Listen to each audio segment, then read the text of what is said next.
Assalamualaikum warahmatullahi wabarakatuh. Alhamdulillah ketemu lagi dengan Endra Junot. Selawat dan salam selalu tercurahkan kepada junjungan kita Nabi besar Muhammad Sallallahu Alaihi Wasallam. Allahumma salli ala Sayyidina Muhammad wa ala ali Sayyidina Muhammad.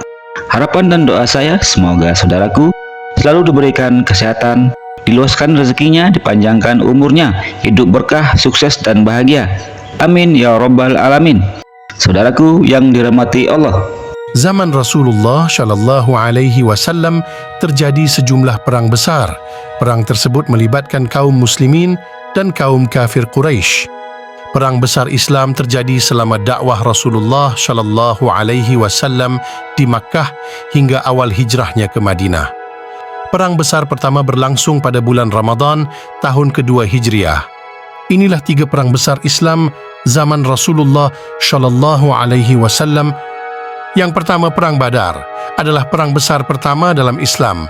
Perang ini terjadi pada 17 Ramadan 2 Hijriah.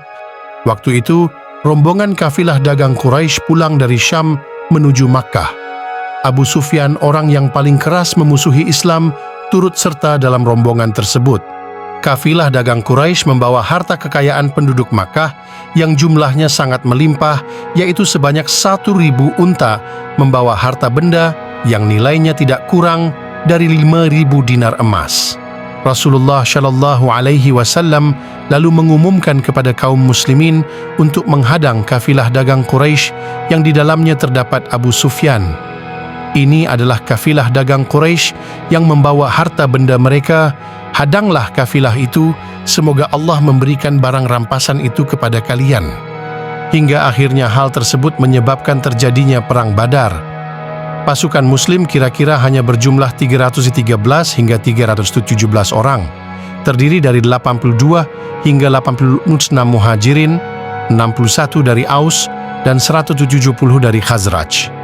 Bahkan pasukan Muslimin tidak pernah mengadakan pertemuan khusus dan hanya memiliki 2 ekor kuda dan 70 ekor unta.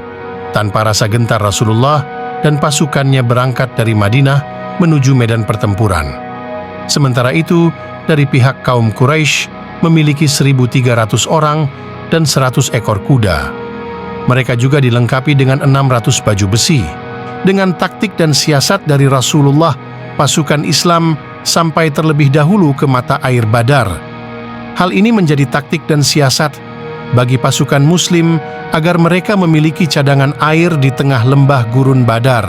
Menurut riwayat Ibnu Sa'id dari Ikrimah, pasukan Muslim bertempur dengan bantuan para malaikat.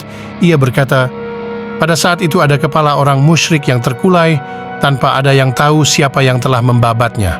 Ada pula tangan yang putus tanpa diketahui siapa yang membabatnya.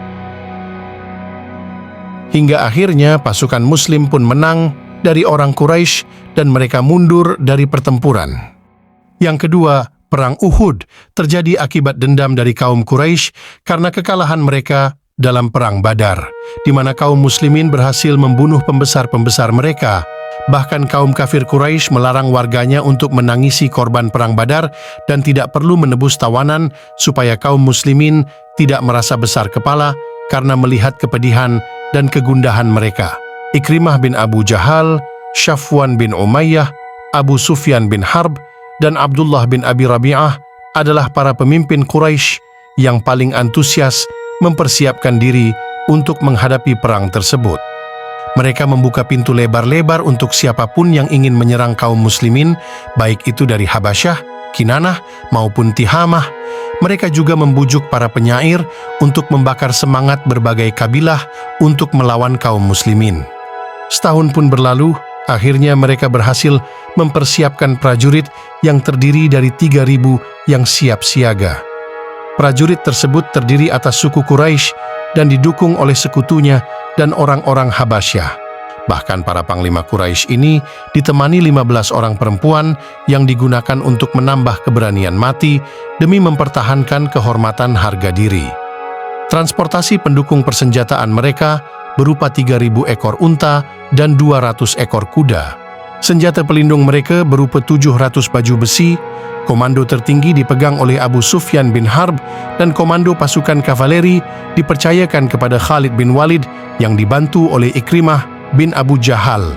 Sedang dari pihak muslimin, Rasulullah membagi pasukannya menjadi 3 regu, yaitu regu Muhajirin yang panji-panji perangnya diserahkan kepada Mus'ab bin Umair Al-Albri, regu Aus dari Ansyar yang panji-panji perangnya dibawa oleh Usaid bin Hudzair, regu Khuzraj dari Ansyar yang panji-panji perangnya dibawa oleh Hubab bin Munzir. Pasukan beliau hanya terdiri dari 1000 pasukan dan dilengkapi dengan 100 baju besi. Perang ini sungguh perang yang begitu besar dan dahsyat serta memakan banyak korban baik itu dari kaum muslimin maupun kaum kafir Quraisy. Pada perang ini, kaum muslimin kehilangan sosok singa Allah Subhanahu wa Ta'ala dan singa Rasulullah, yaitu Hamzah bin Abdul Muthalib. Meskipun begitu, pada akhirnya kaum muslimin menerima kemenangan. 3. Perang Khandaq. Menurut Sirah Nabawiyah, karya Ibnu Hisham, Perang Khandaq terjadi pada bulan Syawal tahun 5 Hijriah. Dikisahkan, sekelompok orang Yahudi, di antaranya Salam bin Abil Huqaiq An-Nadhri, Huyai bin Akhtab An-Nadhri, Kinanah bin Abil Huqaiq An-Nadhri, Haudzah bin Qais Al-Waili, dan Abu Amma Al-Waili bersama orang-orang Bani Nadhir dan Bani Wail yang menjalin persekutuan untuk melawan Rasulullah Shallallahu Alaihi Wasallam. Mereka menemui orang-orang Quraisy di Makkah dan mengajak mereka untuk memerangi Rasulullah. Mereka pun berkumpul dan berjanji untuk memerangi beliau. Selanjutnya kelompok Yahudi itu pergi ke Ghathafan dari Qais Ailan dan mengajaknya untuk memerangi Rasulullah Shallallahu Alaihi Wasallam.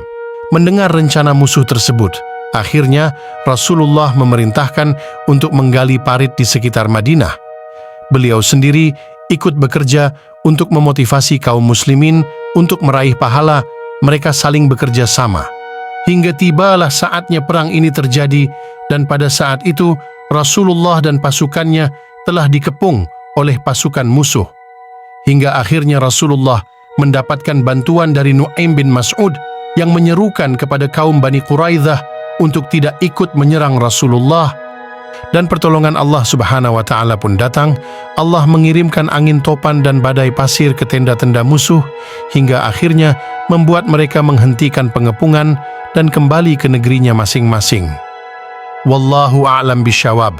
Hanya Allah yang mengetahui kebenaran yang sesungguhnya. Demikianlah, semoga bermanfaat untuk kita semua. Jangan lupa subscribe.